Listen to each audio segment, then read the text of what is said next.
All right, traders, I hope you're doing good. So today I want to talk about what's the analysis for Nifty going forward. Where do I see the markets going forward and can it halt? So I'm going to discuss all these factors in this video, so do watch till the end.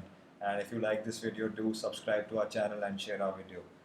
All right, so we have seen a very good movement in the index for the past couple of sessions. So from the 17th of June, we had taken support at this price, which was the high set around the 30th of April.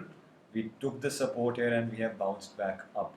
So what something phenomenal happened today was that if you see the charts of the 5th of June, we had made a recent high. The Nifty has made a recent high at the 10,300 level, and this was looking very unachievable to break. And that is the reason why Nifty had given two consecutive dojis on the 4-hour chart when we came to this exact same level. And this is a chart of 20 seconds, so yesterday. So today we were expecting the markets to gap down. So we were expecting an island reversal kind of a setup. But that did not happen, and today when the markets opened, we had a gap up, and that negated the effect of the dojis, and we had a very convincing breakout on the charts today. So that is the setup that has been going on for a couple of days. And as I said, Nifty 10,300 was not something that was easily could have been broken that the analysts were seeing, but today it has been broken. So we have to forget the past and move forward. So I put the Fibonacci retracement from the swing high to the swing low, and the levels have been perfectly matching up with where Nifty has been halting. And one important level that we are seeing going forward is the 10,560 level. I think this is a very important level for tomorrow and for this June expiry, because the 78.6% retracement at 10,560 will short act as a good resistance for Nifty going forward. Also, it is coinciding with our trend line resistance. So we have a good resistance at this point, also a good resistance at this point, and we will be seeing some kind of selling pressure emerging at this point. So that is just about 80 points above my current closing price. So see, there are two ways going forward. One of the ways would be to wait for this price to be broken. And if this 10,560 level is broken convincingly, then we are going to see a very good move in the market. Why am I saying that? Is because above this level we have two gaps in the market that was set in the that was on the 8th of March and the 5th of March during this coronavirus panic selling that was happening. This gap is around 300 points from 11,000 levels to 11,250 levels, and the gap below this is about 100-150 points. So the system about gaps is that whenever markets come in these gaps, the gaps are there to be filled.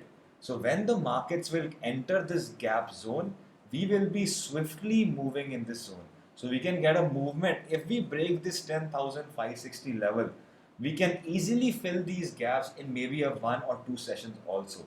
So that level becomes a very important level. Also, if you've been analyzing stocks, most of the charts are on the verge of a breakout. So if you analyze any stock, any of the big names, every stock is giving like a ascending triangle breakout. So they are currently hanging around that the trend line resistance. So if we break this level, a lot of the stocks are going to give a breakout into the gaps. I will be discussing what I'm talking about in the next video I'll be making, where I'll be discussing about 10 to 15 charts, so the idea becomes clear. So just to repeat what I'm saying, this 10,560 will be an important level. We should see some selling happening here. If we do not, it will be a good time to buy Nifty or buy the stocks, because we can get a very good break in this zone. We can also test the 11,000, maybe 11,300 levels going forward. Global markets. So currently, the India-China, the skirmish has been controlled. Both the countries have talked and they want to resolve and disengage all these things peacefully. So that's an impetus for the market. Also, we have been following the global cues. Nasdaq, Dow Jones, did touch record highs today. So we are trying to catch up with those global cues as well. European markets were up today as well. SGX Nifty has crossed 10,500 earlier today. We are again drifting below 10,500, just about 10-20 odd points. So probably what I'll be doing is that if we get a good selling pressure here, we'll probably have to wait for a retest at this point, because the 10,300 level is a very important, it was a very important resistance, and now it should become a very good support. Because the market can never move up in one go. If whenever the market goes up, it always goes up in waves, or in steps. It has to consolidate, the bulls will start to emerge again, and then the market will go up. So that is what exactly I am looking for. I am currently looking for a correction in the market. As I discussed, the market's already moved up a lot. So I will be expecting markets to retest the 10,300 zone, and around this price, if I am retesting, I will start to buy, maybe stocks, maybe Nifty calls again. So this is what I think. Let me know what you guys think in the comments, and what is your plan of action for this expiry. I will be staying more stock focused for the next couple of days unless we breach this 10,560 zone. So that's it for now, and I'll see you next time.